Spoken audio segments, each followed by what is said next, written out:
예민수의 경제토크 기업공시연구소 변영인 대표님과 2차 전지 가운데서 소재업체 전략 점검하겠습니다. 소재사들도 뭐 주로 이제 양극재 업체가 대표적인데 네. 실적 발표 내용 좀 리뷰해 주시면 대체적으로 어쨌든 좋지 않았죠? 네, 일단 뭐 시장이 예상했던 것보다는 크게 좀 하회를 했는데 일단 에코프로비엠부터 먼저 말씀드리면 3분기 매출액이 5,219억을 기록했는데 시장 컨센이 한 5,669억이었기 때문에 매출액은 좀 소폭 좀 하회를 했습니다. 그러니까 전년도기 대비 71.1%가 좀 감소됐는데 일단 영업 손실 부분이 영업 이익이 아니라 영업 손실로 좀 예상됐고 이전 컨센이 영업이익 한 3억 정도가 좀 제시가 됐었거든요. 그러니까 이 부분보다 좀 크게 손실이 얼마나 악화된 412억을 좀 기록했는데 지금 보수적으로 좀 제시됐던 영업이익의 추정치가 200억 원대 중반이었으니까 이보다도 더 손실 규모가 좀 늘어난 것이죠. 네, 그러니까 소폭 흑자 내지는 200억대 중반 정도 손실을 예상했었는데 400억 적자가 났으니까 에코프로비엠 실적 안 좋았다. 원인은 그래서 해당되는 영향을 보면 우리가 수출 데이터에서 이미 좀 확인한 것처럼 매출액의 감소는 어느 정도 좀 감안을 했었거든요. 왜냐하면 양극재 출하량들이 전체적으로 좀 감소됐고 수출 금액도 다운이 됐다는 것은 판가가 내려갔다라고 좀 보는 게 좀 맞기 때문에 이런 부분은 어느 정도 좀 예상을 좀 했는데 가장 중요했던 부분이 3분기 기점에서는 우리가 9월 30일 데이터 제가 정확하게 좀 기억을 하는데 킬로그램당 70.5위안 정도로 리튬 가격이 좀 굉장히 좀 많이 빠졌을 그런 시점이 좀 있었는데 해당 대해서는 뭐 3분기에 재고자산 평가 손실 188억 원이 좀 반영됐는데 이 부분이 역시나 리튬 가격이 상당한 어떤 레깅 효과로 좀 작용이 됐던 그런 부분들이 수익 지표에 좀 훼손으로 좀 이어지지 않았나라고 보고 있는데 4분기 매출액도 뭐 예상보다는 좀 안 좋습니다. 4,930억을 좀 전망을 하고 있는데 일단 뭐 2분기에는 그래도 부분적인 흑자 기조를 좀 이루었는데 뭐 3분기 그리고 4분기까지 영업 손실을 이어가지 않을까라는 우려감들이 좀 나오고 있고. 약간 적자였다면 2분기에는 적자였고 3분기에는 2분기까지 흑자였는데 소폭 3분기 적자, 4분기도 적자 예상이에요. 다만 이제 적자 폭에 대한 컨센이 좀 달랐는데 좀 뭐 412억보다는 조금 줄어든 한 190억. 근데 거의 뭐 한 200억 정도에 대한 적자 기조를 좀 보일 것이기 때문에 이 부분도 뭐 장사를 좀 잘해서가 아니라 사실 뭐 3분기에 환입 효과가 좀 컸기 때문에 일부 재고자산 평가 손실의 환입.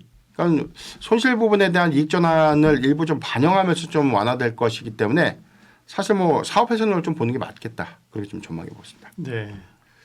그리고 에코프로 BM은 그 코스피로 이전 상장 얘기 계속 있었잖아요. 꽤 오래됐는데 뭐 계속 그냥 얘기만 있고 안 해요. 뭐 얘기가 좀 있었나요? 네.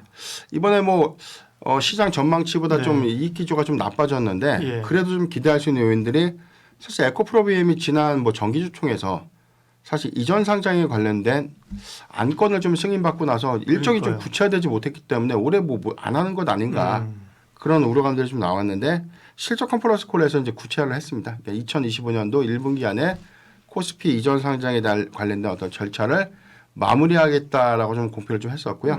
아마 이제 이번 달에 이전 상장 신청서가 좀 더 제출이 좀 된다면 구체화된 일정들이 좀 나올 것이고 내년도 봄 이전에는 아무래도 이제 코스피 이전 상장에 관련된 일정이 완료되지 않을까.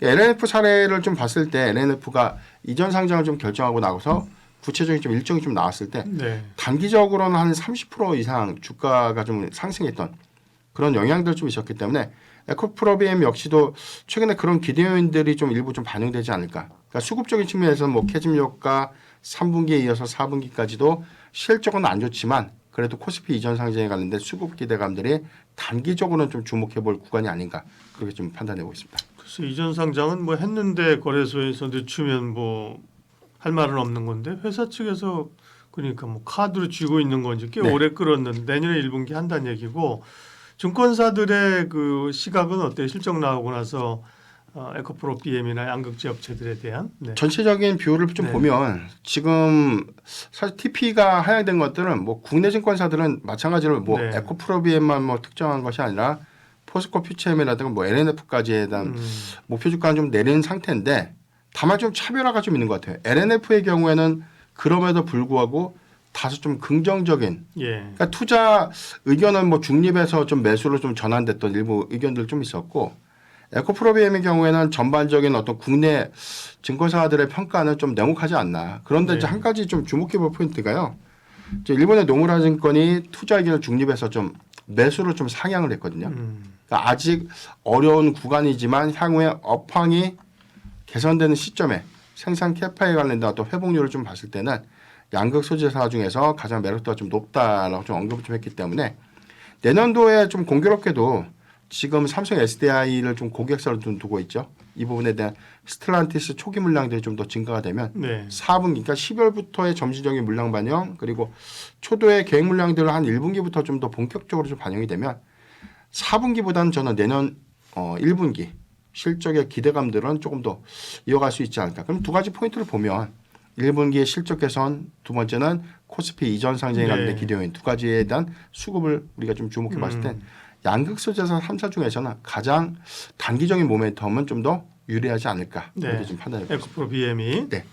실적 이어가게 되면 실적 중에서는 양극재 3사 가운데서는 그래도 제일 똘똘한 친구가 포스코 퓨처엠이잖아요. 네, 맞습니다. 퓨처엠 실적은 좋게 나왔어요?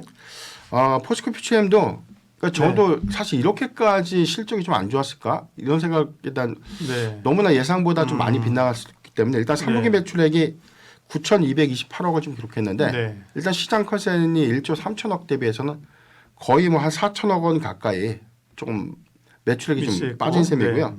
전년 동기 대비 28.2%가 좀 감소됐는데 영업이익은 13억 6천만 원. 오늘 전망은 얼마예요? 시장 컨센 286억이죠. 거의 많이 빠진 것이죠. 그러니까 간신히 그냥 흑자 유지했네. 그래서 전년 동기 대비 96%나 좀 감소를 했는데 마찬가지로 지금 이 양극재 재고 손실에 관련된 평가 손실액들이 일부가 좀 반영이 됐고 이 금액이 아까 이 에코프로비엠이 한 188억 원으로 좀 반영이 됐지 않습니까? 근데 포스코 퓨처엠의 경우는 한 223억.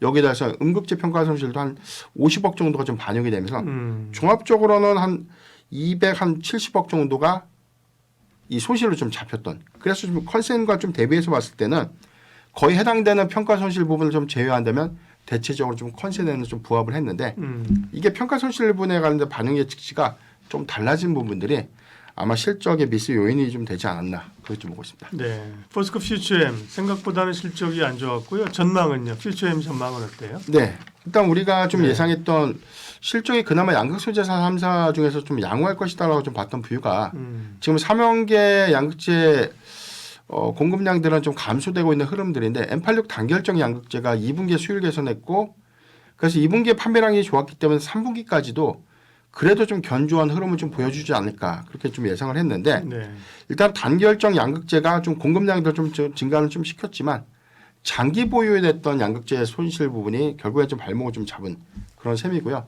다만 이번에 캐펙스 관점에서에 대한 기조를 좀 바뀌지는 않았습니다. 2030년도 양극재 생산 캐파를 뭐 연 100만 톤 그리고 음극재를 연 37만 톤을 좀 목표로 해서 2조 1천억 원대 설비 투자 부분에 관련돼서는 그런 입장은 다시금 좀 이어간다는 그런 그림들은 긍정적인데 한간에서는 해당되는 재원을 과연 좀 어떻게 좀 조달할 것인가. 그렇다면 이제 앞으로 여기도 유상증자라는 어떤 리스크 요인이 부각되지 않을까. 그러니까 이 부분에 대해서는 아직은 확정된 것은 아니지만 2차전지 섹터들의 최근에 어떤 주가의 조정폭들이 크고 앞으로 계획되는 이 캐펙스 투자는 좀 많은데 일단 재원은 한정적이고 수익 지표가 좀 악화되는 그런 부분들이 현금의 어떤 창출력들을 좀 낮추는 그런 계기로 좀 이어질 수 있는 부분들이기 때문에 사실 잠재적인 리스크는 아마 자금 조달에 관련된 어떤 그 변동성 그런 부분들이 좀 우려되지 않나 그렇게 생각합니다. 양극 3사 가운데서는 사실 제일 우려가 되고 또 최근엔 기대도 있고 어떻게 보면 기대의 변동성이 제일 큰 게 LNF잖아요. 실적은 당장은 좋아지지 않았을 걸로 보이고 대신 테슬라에 대한 기대감도 있거든요. 실적부터 좀 체크해 주세요. 3분기 매출액이 3,516억. 그러니까 시장 컨센이 4,564억이니까 마찬가지로 매출액이 좀 감소됐던 요인들.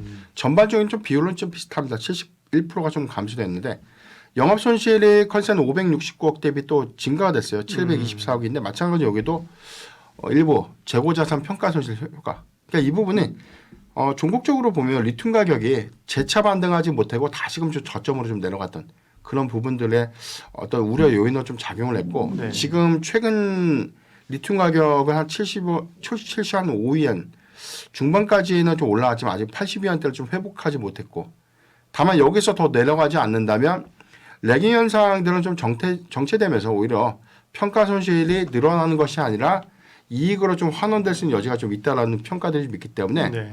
재고자산 평가 손실이 4분기에는 일부 이익 기조로의 영향을 좀 줄 수 있는 그런 흐름들 좀 기대를 해볼 수 있겠지만 마찬가지로 출하량들은 4분기가 더 안 좋아질 것이라는 전망이 좀 나오고 있기 때문에 실적의 기대치는 좀 매우 좀 낮아진 상황인데요.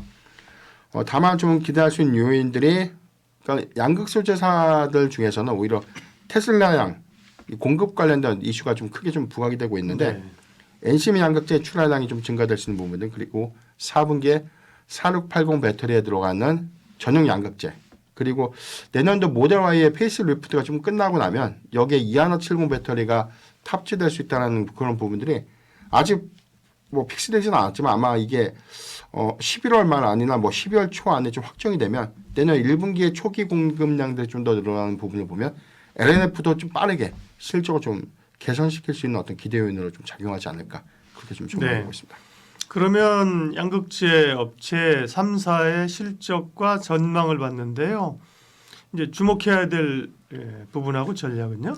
네, 전반적인 상황들 그렇지만 우리가 좀 학습 효과가 좀 있었던 것처럼 네. 지금 캐즘 효과들이 좀 지속되고 다만 우리가 2분기 대비해서 배터리 셀사의 경우에는 오히려 배터리의 출하량들이 좀 더 증가가 됐는데 왜 양극 소재사들은 동조되지 못하고 오히려 이 이익 훼손 규모가 좀 더 커지는가 이 부분이 북미 시장보다는 유럽의 재고 조정 여파가 아직까지 좀 더 심화되는 그런 부분들이 좀 있었고요. 이 부분이 뭐 단기적으로 보조금 정책이 뭐 연내 확정된다 이런 시그널까지는 이어지진 않았지만 점진적으로 지금 합작 공장에 대한 가동률이 좀 상향될 수 있는 긍정적인 어떤 뷰를 보면 내년도 1분기를 기점으로 보면 크게 수익성 지표는 좀 개선될 수 있는 여지가 충분하다. 이 점을 좀 기억하면 좋을 것 같고요. 다만 우리가 실적의 회복 관점에서는 4분기까지에 대한 기대 요인들 좀 없고 다만 내년도에 대한 기대치가 좀 높다는 관점에서는 LNF가 테슬라양 관련된 이슈가 좀 부각될 때 네. 단기적 관점의 수급 유입 가능성이 좀 크고 가장 뭐 기대될 수 있는 종목은 에코프로비엠인데 앞서도 말씀드렸던 것처럼 코스피 이전 상장에 관련된 모멘텀과 1분기 실적 개선에 관련된 기대 효과들이 맞물리게 된다면 오히려 단기적인 상승폭들은 조금 더 커지지 않을까. 물론 저 포스코 퓨처엠의 경우에는 지금 4분기에 관련된 어떤 투자 손실 규모가 좀 많이 반영이 좀 됐지만 실적 개선 관점에서 뭐 포스코 퓨처엠도 뭐 이의는 없습니다. 그렇지만 이제 모멘텀의 관점에서는 에코프로비엠이 가장 매력적이지 않나 그렇게 좀 정리를 해보고 있습니다. 네. 양극재 업체들 전략하고 토픽 얘기해 주셨고요. 마지막으로 기타 소재 업체들 조금 눈에 띄는 거 있으면 보이시는지 최근에 이제 어쨌든 전체적으로 약하긴 한데 이 금투세 폐지 이런 거 되니까 아무래도 네. 그죠? 조금 투기적 매수가 몰리면서 뭐 하이드로 리튬이나 네네. 리튬 포워스 이런 하이드로 리튬은 오늘 방송하는 날 상한가 같고요. 네네. 장비 업체들도 CIS 이런 게 좀 사실 들쭉날쭉하죠, 그렇죠? 네네. 그래서 혹은 뭐 전액 얘기도 우리가 많이 했었고요. 네. 기대되는 거 엔캠, 네. 동박 이런 쪽은 뭐 아직까지 좀 더 된 것 같고 그 양극재를 제외한 기타 소재 쪽에서는 조금 그나마 주목해 볼 만한 포인트는요. 부가 소재들 네. 중에서 오늘 흐름이 좀 좋았던 최근의 흐름이 가장 네. 좋은 섹터가 전고체 배터리 섹터인데 전구체. 전고체 전고체. 배터리. 예. 그래서 오늘 CIS의 경우에는 고체 전해질 관련된 전고체 모멘텀이군요. 네네. CIS는. 고체 전해질 관련된 어떤 계약 이슈가 아직 공개되지는 않았지만 이게 저는 뭐 사실 뭐 단기적인 성과보다는 중장기 관련된 이슈가 좀 부각될 때마다 예. 개별 이슈로도 부각될 수 있는 점을 좀 고려를 좀 해야 될 것 같고 지금 리튬 관련 종목들의 경우에는 일단 뭐 상용화 관련된 기대감 이런 것들이 좀 일부 좀 수반되고 있는 흐름도 있지만 탄산 리튬 가격이 계속해서 좀 하향 추세를 좀 보이고 있는 점 이런 것들이 앞으로 공급량들이 확대되는 관점이 아니고 일단 단가가 좀 회복되지 못하는 그런 구간이라면 사실 실적의 기여 효과가 얼마만큼 좀 클까 그런 관점에서 좀 접근을 해보면 저는 사실 어떤 특정 이슈에 좀 추격 매수하는 것보다 사실 오랫동안 좀 조정을 받고 있는 뭐 배터리 셀사라든가 앞으로의 실적 개선 좀 확연한 그런 종목들의 저점 매수를 좀 노려보는 전략이 좀 유효하지 않을까를 좀 보고 있고요. 대주전자 재료도 말씀드리고 싶은데 지난 고가 이후에 최근에 어떤 증시 주가는 좀 조정을 좀 받았습니다. 네. 현재 그래도 뭐 10만 원대 좀 탄탄하게 좀 지지를 좀 해주고 있지만 대주전자 재료의 경우에는 사실 뭐 실적에 대한 일시 피크, 3분기에 관련된 실적의 어떤 우려 요인들이 있지만 뭐 대체적으로 시장의 어떤 컨센에 좀 부합하지 않을까라고 좀 보고 있고 오히려 이 내년도에 대한 실리콘 음극재 적용 차종이 확대될 수 있는 부분들 크게는 지금 전자재료 부분에 대한 매출 포지션이 크지만 대주전자 재료가 앞으로 2차 전지 소재 부분에 대한 매출 파이가 좀 커지는 그런 구간에서에 대한 확장성을 좀 고려해 보면 저는 10만 원 초반 구간, 11만 원 미만은 계속해서 좀 분할 매수 좀 가능하지 않을까 그렇게 좀 전망해 보겠습니다. 네, 2차 전지 양극재를 포함한 소재 전략들 기업공시연구소 변영인 대표님과 함께 세웠습니다. 고맙습니다.